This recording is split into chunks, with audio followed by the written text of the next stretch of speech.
Әлемнің жарығын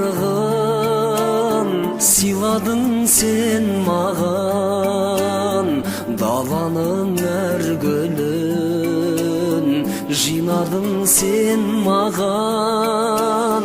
Сен бердің құстардың қанатын самғаған, балалық қоштарым өзіңе арнаған. Әлдилеп аялап өсірген жемісін, самал жел саябақ құшағың мен үшін. Есейіп кетсем де мен саған сәби,